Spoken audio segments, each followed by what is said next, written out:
चलिए मंगलाचरण करते हैं। णम्यूण जिणवरिंदे नरसुर भवनिंद वंदिये सिद्धे वोच्छामि भाव पाहुड़ मवसे से संजदे सिरसा। बोली श्री अजितनाथ भगवान की जय। आचार्य श्री कुंद कुंद स्वामी की जय। आचार्य गुरुवर श्री विद्यासागर जी समय सागर जी महाराज की जय। मुनि पुंगव श्री 108 सुधा सागर जी महाराज की जय। हम सभी बड़े ही सौभाग्यशाली हैं जो हमें आचार्य कुंद कुंद स्वामी के महान ग्रंथ अट्ठ पाहुड़ के अध्ययन का अवसर मिल रहा है। 5वां भाव पाहुड़ चल रहा है। भावों की क्या महिमा है, भावलिंग की क्या आवश्यकता है, आत्म भावना की क्यों ज़रूरत है, यह सब हमें समझने को मिल रहा है। आज हम 2 गाथाओं का अध्ययन करेंगे, क्रमशः गाथा क्रमांक 84 और 85। ये दोनों गाथाएं बहुत महत्वपूर्ण हैं। एक एक गाथा में बहुत बड़े बड़े रहस्य आचार्य कुंद कुंद स्वामी प्रकट कर रहे हैं। चलिए प्रारंभ करते हैं। गाथा क्रमांक 84 उच्चारण। अह अह पुण पुण अप्पा अप्पा आधा पा पूरा पा अप्पा ऋच्छदि ऋच्छदि आधा च छ ऋच्छदि पूर्णाइम पूर्णाइम आधणा पुरणा पूर्णाइम करेदि करेदि निरवशेषाइम निरवशेषाइम तह वि ण पावदि पावदि सिद्धि सिद्धिम अधदध सिद्धिम संसारत्थो अधतथ संसारत्थो पुणो पुणो भणिदो भणिदो। अह पुण अप्पाणिच्छदि अह पुण अप्पाणिच्छदि पूर्णाइम करेदि निरवशेषाइम पूर्णाइम करेदि निरवशेषाइम तह वीणपावदि सिद्धिम तह वीणपावदि सिद्धिम संसारत्थो पुणो भणिदो संसारत्थो पुणो भणिदो। बड़ी अच्छी गाथा है। पुण्य और धर्म दोनों के अंतर संबंध को यहाँ आगे बढ़ाया जा रहा है। अह पुण अप्पा न इच्छदि अह अथ अब आगे और कुछ कहते हैं।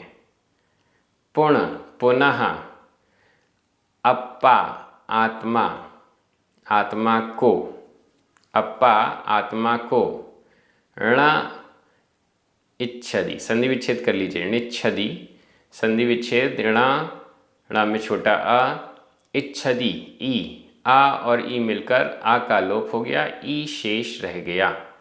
ण इच्छदि न नहीं इच्छदि इच्छा करता है इच्छा नहीं करता है चाहता नहीं है। किसको नहीं चाहता है? अप्पा आत्मा को। वैसे अप्पा प्रथमा विभक्ति का एक वचन है यहाँ पर, लेकिन इसका अर्थ द्वितीया विभक्ति के एक वचन में जा रहा है। आत्मा को नहीं चाहता है। अह अथ और आगे सुनिए पुनः अप्पा आत्मा को न इच्छदि आत्मा को नहीं चाहता है। ये पूरी गाथा कंडीशनल सेंटेंस की तरह है। एक कंडीशन रखी गई, आत्मा को नहीं चाहता है, आत्मा को नहीं चाहता है और ये सारे कार्य करता है। ये कंडीशनल सेंटेंस है। अप्पा न इच्छति, आत्मा की इच्छा नहीं करता है। और क्या करता है? पूर्णाइम करेदि निरवशेषाइम। करेदि करता है, करेदि करता है, किसको करता है? पूर्णाइम, पुण्यों को। पूर्णाइम पुण्यों को, जो ऊपर बताया गया ना, राग आदि से दूर होकर सकल दोषों को छोड़कर धर्म यदि करेगा तो मुक्ति को प्राप्त करेगा। अब दूसरी यहाँ पर गाथा आ रही है, वो कह रहे हैं धर्म नहीं करना चाह रहा, आत्मा की इच्छा नहीं करना चाह रहा, लेकिन करेदि करता है, पूर्णाइम पुण्य, दान पूजा आदि पूर्णाइम पुण्यों को करेदि करता है। एक दो पुण्य कार्य नहीं करता, निरवशेषाइम, निरवशेष, कोई शेष नहीं है ऐसा निरवशेष, यानी समस्त सभी पूर्णाइम पुण्यों को करेदि करता है। समस्त पुण्य कार्यों को करता है, समस्त अच्छे अच्छे कार्यों को करता है, लेकिन अप्पा न इच्छति, अप्पा अनिच्छति, अप्पा आत्मा को नहीं चाहता है। कंडीशन क्या बन रही है? कोई व्यक्ति है, वो निरवशेषाइम पूर्णाइम करेदि, निरवशेष पुण्यों को करता है, समस्त पुण्य कार्यों को करता है। ऐसा कोई भी पुण्य कार्य नहीं है जो वो नहीं करता हो।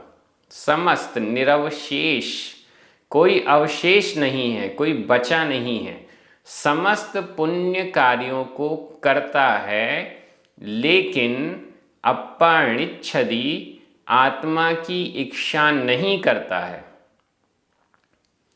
तो क्या होगा? तह, तब, भी, तहवी, तथापि, फिर भी, तह वी, फिर भी, ण नहीं, पावदी प्राप्त करता है, सिद्धिम सिद्धि को प्राप्त नहीं करता है। निरवशेष पुण्यों को करता है, समस्त पुण्य क्रियाओं को करता है, लेकिन आत्मा को नहीं चाहता है, आत्मा की इच्छा नहीं करता है, आत्म भावना नहीं रखता है, तो क्या होगा? फिर भी वह सिद्धिम न पावदी, सिद्धि को प्राप्त नहीं करता है।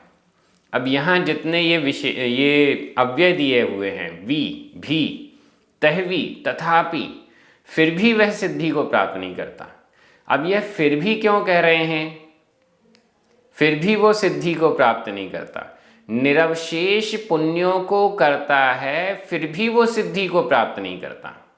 समस्त पुण्य कार्यों को करता है, फिर भी वो सिद्धि को, मोक्ष को प्राप्त नहीं करता।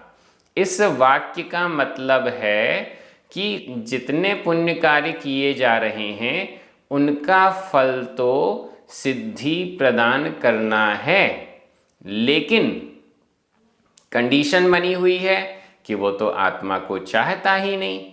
और जब आत्मा को चाहता ही नहीं है, तो समस्त पुण्य कार्य जो सिद्धि प्रदान करने वाले होते हैं, वे भी सिद्धि को प्रदान नहीं करते हैं। फिर से देखिए, यहाँ तहवी लिखा हुआ है, तथापि, फिर भी वो सिद्धिम सिद्धि को, मोक्ष को ण नहीं पावदी प्राप्त करता है। समस्त पुण्य कार्य करते हुए भी, समस्त पुण्य कार्य कर रहा है, करता है, फिर भी वह सिद्धि को प्राप्त नहीं कर रहा। क्यों नहीं प्राप्त कर रहा वो सिद्धि को? क्यों मोक्ष नहीं प्राप्त कर पा रहा? क्योंकि अप्पा-ण-इच्छति, अप्पा-णिच्छति, आत्मा की इच्छा, आत्मा की चाह नहीं है, आत्मा की भावना नहीं है, आत्म भावना नहीं है। आत्म भावना नहीं करता है। इस कारण से समस्त पुण्य करते हुए भी सिद्धिम न पावदी, सिद्धि को प्राप्त नहीं करता है। सीधा सीधा अर्थ निकल रहा है कि समस्त पुण्य कार्यों को करने वाला व्यक्ति यदि धर्म भावना भी रखता है, यदि वह आत्म को चाहता है, आत्म भावना भी करता है, तो वह सिद्धि को प्राप्त करता है। यह अर्थ निकल रहा है कि नहीं? फिर से बोलता हूं, समस्त पुण्य कार्यों को जो करता है और आत्मा को चाहता है, आत्म भावना भी रखता है, ऐसा व्यक्ति सिद्धि को प्राप्त करता है। लेकिन जो आत्मा को नहीं चाहता, समस्त पुण्य कार्य भी करता है, तो भी वह सिद्धि को नहीं पावदी प्राप्त करता। कैसा है वह? संसारस्थो, संसारस्थ, संसार में स्थित, संसारी, वह संसारी है। समस्त पुण्य कार्यों को करता हुआ भी वह संसारी है। यहाँ गाथा में जो शब्द आ रहे हैं, उन शब्दों को ही साथ में लेके अर्थ निकाला जा रहा है। समस्त निरवशेष पुण्य करने वाला वह व्यक्ति भी संसारस्थो, संसार में स्थित है, संसारी है, संसार में भटकने वाला है। होना क्या चाहिए? होना तो ये चाहिए कि जो समस्त पुण्य कार्य कर रहा है, धर्म कार्य कर रहा है, वो शीघ्र मुक्ति को प्राप्त करेगा। होना तो ये चाहिए, लेकिन यहाँ कंडीशन बिगड़ी हुई है। क्यों बिगड़ी है? अपाणिच्छति, आत्मा की इच्छा नहीं करता है, आत्मा की भावना नहीं करता है। क्या होगा? सिद्धि को प्राप्त नहीं करेगा, संसारी ही कहलाएगा। संसारस्थो, संसार में ही स्थित है। ऐसा पुणो पुनः भणिदो कहा गया, वो संसारी ही कहा गया। ऐसा व्यक्ति समस्त पुण्यों को करता हुआ भी संसारी ही कहा गया। ऐसा व्यक्ति समस्त पुण्यों को करता हुआ भी सिद्धि को प्राप्त नहीं करता है, संसारी ही कहा गया, भणिदो कहा गया। वह जीव, वह व्यक्ति संसारी कहा गया। मुझे लगता है इस गाथा का भाव आपको समझ में आया होगा। फिर से कुछ बातें जो हमें इस गाथा से मिल रही हैं। सबसे पहली बात, आत्मा की इच्छा करना जरूरी है, आत्मा की चाहत होना जरूरी है, आत्मा की भावना होना जरूरी है। आत्मा के कल्याण के लिए ही ये सब कार्य होने चाहिए, ये जरूरी है। दूसरा, समस्त पुण्य क्रियाओं का फल मोक्ष है। लेकिन अगर आत्मा के सम्मुख यदि नहीं है, तो वह समस्त पुण्य को करता हुआ भी मोक्ष को प्राप्त नहीं करता है। तो ये सेंटेंस सीधा सीधा कह रहा है, अगर आत्मा को सम्मुख करके, आत्मा की भावना के साथ ये समस्त पुण्य किए जाएंगे, तो मोक्ष भी मिलेगा। चलिए, गाथा का अर्थ तो पूर्ण हो गया। व्याकरण की दृष्टि से देखते हैं। अह, पुण्य, तह, वी, ण, पुणो, ये सभी अव्यय हैं। अप्पा द्वितीय विभक्ति का एक वचन, वैसे तो प्रथमा विभक्ति का एक वचन है, लेकिन इसका अर्थ द्वितीय विभक्ति के एक वचन में जा रहा है। इच्छदि, करेदि, पावदि, ये तीनों ही वर्तमान काल अन्य पुरुष एक वचन के क्रिया रूप है। पुण्लाइम, निरवशेषाइम, द्वितीय विभक्ति का बहुवचन। सिद्धिम, द्वितीय विभक्ति का एक वचन। संसारस्थो, भणिदो, ये दोनों ही प्रथमा विभक्ति के एक वचन है। भणिदो, यह भूतकालिक कृदंत का प्रयोग है। मैं एक बार हिंदी अर्थ कर रहा हूँ, आपकी नज़र प्राकृत शब्दों पर जानी चाहिए। और पुनः जो आत्मा को नहीं चाहता है और निरवशेष पुण्य कार्यों को करता है, फिर भी वह सिद्धि को प्राप्त नहीं करता है और पुनः संसार में स्थित संसारी कहा गया। बड़ी अच्छी गाथा है। ये सारी गाथाएं ऐसी हैं जो बड़े बड़े रहस्यों को उद्घाटित कर रही हैं। अगली गाथा भी बड़ी महत्वपूर्ण है। गाथा क्रमांक 85, उच्चारण। एण कारणेण कारणेण य तम अप्पा अप्पा सद्दहेह आधा पूरा द सद्दहेह तिविहेण तिविहेण जेण जेण य लहेह लहेह मोक्षम आधा कख मोक्षम तम जानिज्जः जानिज्जः आधा ज पूरा ज जानिज्जः पयत्तेन आधा ता पूरा त पयत्तेन एण कारणेन य तम अप्पा सद्दहेह तिविहेण तम अप्पा सद्दहेह तिविहेण जेण यलहेह मोक्षम जेण यलहेह मोक्षम तम जानिज्जः पयत्तेन तम जानिज्जः पयत्तेन तम जानिज्जः तम उसको जानिज्जः जानो उसको जानो पयत्तेन प्रयत्न पूर्वक उसको जानो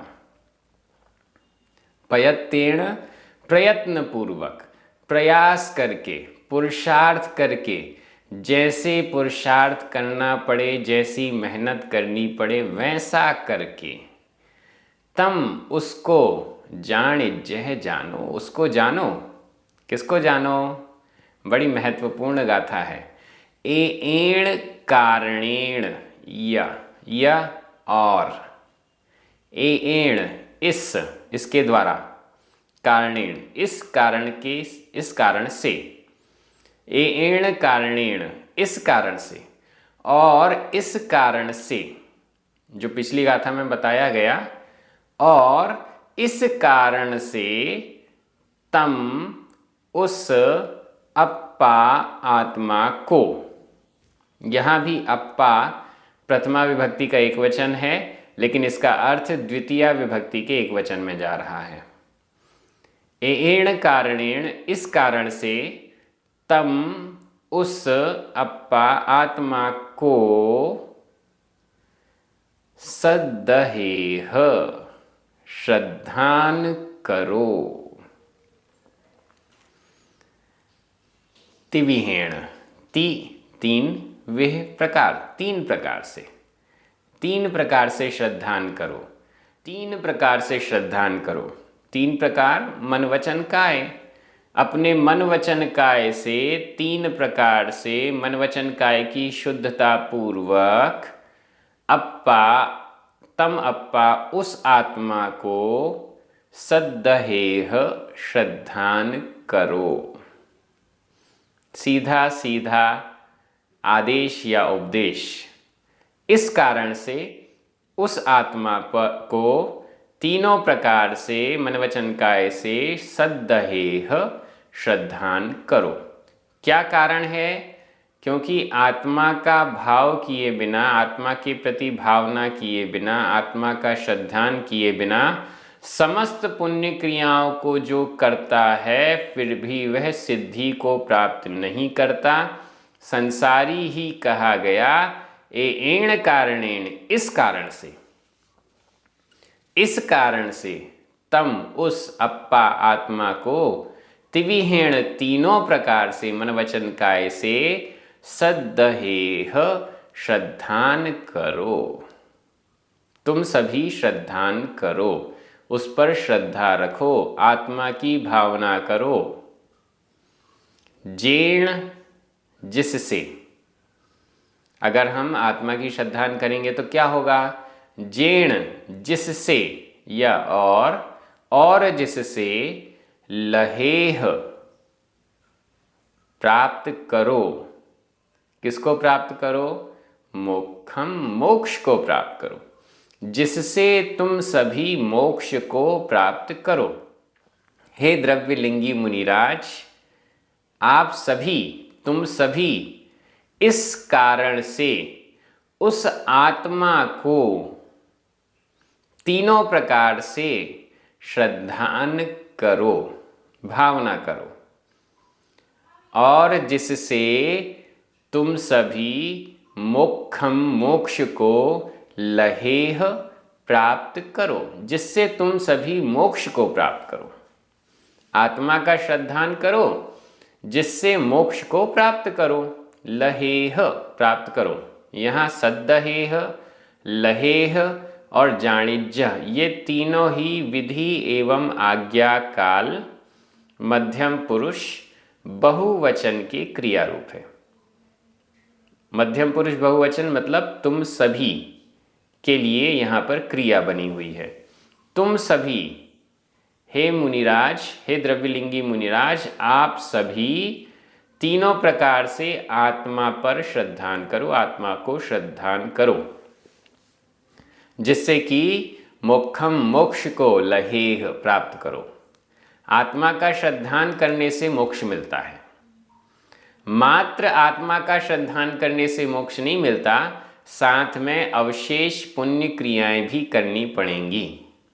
मात्र आत्मा का श्रद्धान करने से मोक्ष नहीं मिलता, साथ में जो मोक्ष मार्ग की साधना बताई गई है वह भी करनी पड़ेगी।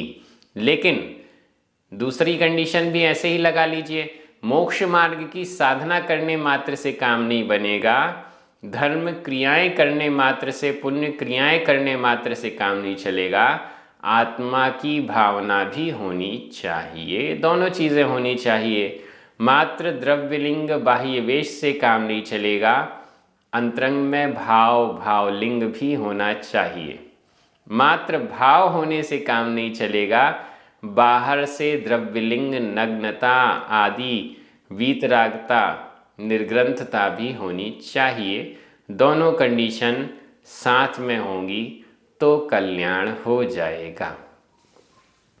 तम जाणिज्य है पयत्तेण, इसलिए तम, उसको, उस आत्मा को, पयत्तेण, प्रयत्न पूर्वक, पुरुषार्थ पूर्वक, मेहनत करके, परिश्रम करके, जाणिज्य, जानना चाहिए, जानो।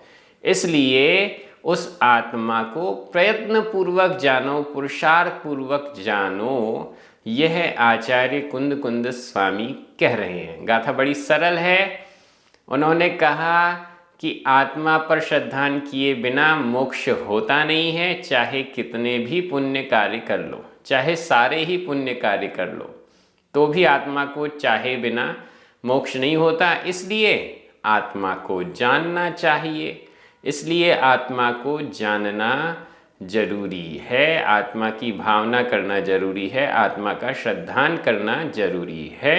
यह आचार्य कुंद कुंद स्वामी कह रहे हैं। व्याकरण की दृष्टि से एण, कारणेण, ये दोनों ही तृतीया विभक्ति के एक वचन हैं। नीचे जेण भी लिखा हुआ है, ये तीनों ही तृतीया विभक्ति के एक वचन हैं। य दो बार आया है, अव्यय है। तम दो बार आया है, अप्पा, मोक्षम, ये सभी द्वितीया विभक्ति के एकवचन है। अप्पा प्रथमा विभक्ति का एकवचन दिख रहा है, लेकिन इसका अर्थ भी द्वितीय विभक्ति के एकवचन में होगा।